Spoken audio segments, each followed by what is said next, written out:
West Bengal upper primary TET বা primary টেটের ক্ষেত্রে গুরুত্বপূর্ণ কতকগুলি প্রশ্ন। বুদ্ধির গ্রুপ ফ্যাক্টর তত্ত্বের প্রবক্তা থর্নডাইক। মানসিক বয়স সংক্রান্ত ধারণাটি আলফ্রেড বিনেটের। টারম্যানের মতে অমূর্ত চিন্তন করার ক্ষমতা হলো বুদ্ধি। অমূর্ত চিন্তন করার ক্ষমতা হলো বুদ্ধি। উডওয়ার্ডের মতে বুদ্ধি হলো এমন এক ধীশক্তি যাকে কাজে লাগানো যায়। স্পিয়ারম্যানের মতে বা স্পিয়ারম্যানের তত্ত্ব গাণিতিক যুক্তির ওপর প্রতিষ্ঠিত। থার্স্টনের প্রাথমিক মানসিক উপাদান তত্ত্বে ডব্লু দ্বারা বোঝায় ওয়ার্ড ফ্লুয়েন্সি বা শব্দ স্বাচ্ছন্দ্য। থার্স্টনের প্রাথমিক মানসিক উপাদান তত্ত্বে এস উপাদানটির অর্থ স্থান প্রত্যক্ষণের ক্ষমতা।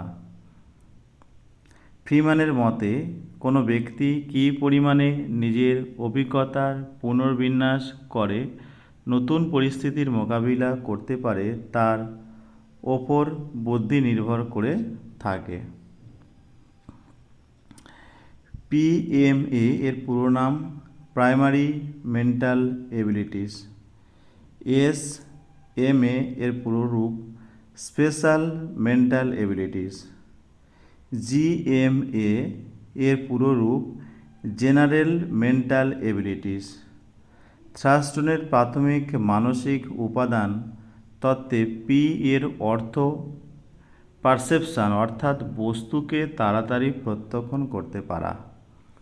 শিখনের তিনটি কৌশল হল প্রচেষ্টা ও ভ্রান্তি, অন্তর্দৃষ্টিমূলক শিক্ষা এবং অনুবর্তন। শিখনের তিনটি কৌশল হল প্রচেষ্টা ও ভ্রান্তি, অন্তর্দৃষ্টিমূলক শিক্ষা এবং অনুবর্তন। অন্তর্দৃষ্টির সঙ্গে যে দুটি মানসিক প্রক্রিয়া বিশেষভাবে জড়িত সেগুলি হল পৃথককরণ ও সাধারণীকরণ। ব্যক্তিতে যে দৈহিক মানস প্রকৃতিগত বৈষম্য রয়েছে তাকেই ব্যক্তিগত বৈষম্য বলা হয়। অন্তর্দৃষ্টি সম্পর্কে মনোবিজ্ঞানী কহলার যে প্রাণীটিকে নিয়ে পরীক্ষা করেছিলেন সেটি হলো সুলতান নামক শিম্পাঞ্জি। এই সময়ে বুদ্ধিবৃত্তির যথেষ্ট বিকাশ ঘটে। স্মৃতিশক্তি, মনোযোগ, কৌতূহল, বিমূর্ত চিন্তনের ক্ষমতা, যৌন চেতনা, দিবাস্বপ্ন, আত্মসচেতনতা প্রভৃতি মানসিক বৈশিষ্ট্যগুলি প্রকট হয়। শিশু একটু বড় হয়ে উঠলেই তার মধ্যে কৌতূহল প্রবণতার সৃষ্টি হয়। সে অজানাকে জানতে চায়, সেজন্যই সে নানা রকমের প্রশ্ন করে। অন্ধদের শিক্ষার জন্য সেন্ট ডানস্টন হোস্টেল স্থাপিত করা হয়েছিল দেরাদুনে 1943 খ্রিস্টাব্দে। বধিরদের শিক্ষার জন্য দুটি পদ্ধতি হল মৌখিক পদ্ধতি আর সঞ্চালনমূলক পদ্ধতি। আচ্ছা, এটা ওরাল মেথড আর একটা হচ্ছে ম্যানুয়াল মেথড। ব্যতিক্রমী শিশুদের শিক্ষা ব্যবস্থা বিশেষধর্মী হওয়া উচিত।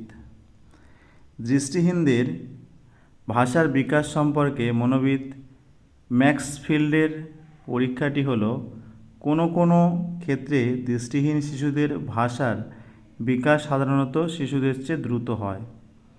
এই কথাটা বলেছে ম্যাক্সফিল্ড। দৃষ্টিহীনদের ভাষার বিকাশ সম্পর্কে মনোবিদ ম্যাক্সফিল্ডের পরীক্ষাটি হল কোনো ক্ষেত্রে দৃষ্টিহীন শিশুদের ভাষার বিকাশ সাধারণ শিশুদের চেয়ে দ্রুত হয়। অন্ধ শিশুদের চেয়ে মুখ ও বধির শিশুদের শিক্ষা দেওয়া আরও কঠিন কাজ। কথাটা বলেছেন ওয়ালেস ওয়ালিন। ব্যতিক্রমী শিশুদের প্রধানত 3 ভাগে ভাগ করা হয়, যথা দৈহিক প্রতিবন্ধী, মানসিক প্রতিবন্ধী ও প্রতিভাবান শিশু, গিফটেড চাইল্ড। WHO এর এক সমীক্ষা অনুযায়ী পৃথিবীর মোট জনসংখ্যার শতকরা 10% মানুষ প্রতিবন্ধী।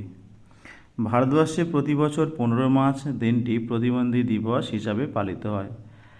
আর ওয়ার্ল্ড ডিসেবল ডে 3 ডিসেম্বর।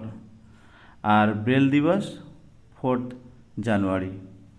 প্রতিবন্ধী শিশুদের খুব বেশি পরিমাণে ব্যক্তিগত সাহায্য করতে হয়, বিশেষভাবে মুখ ও বধিরদের শিক্ষায় ছাত্র শিক্ষক অনুপাত কম হওয়া দরকার। এগুলি খুবই গুরুত্বপূর্ণ টেট পরীক্ষার ক্ষেত্রে।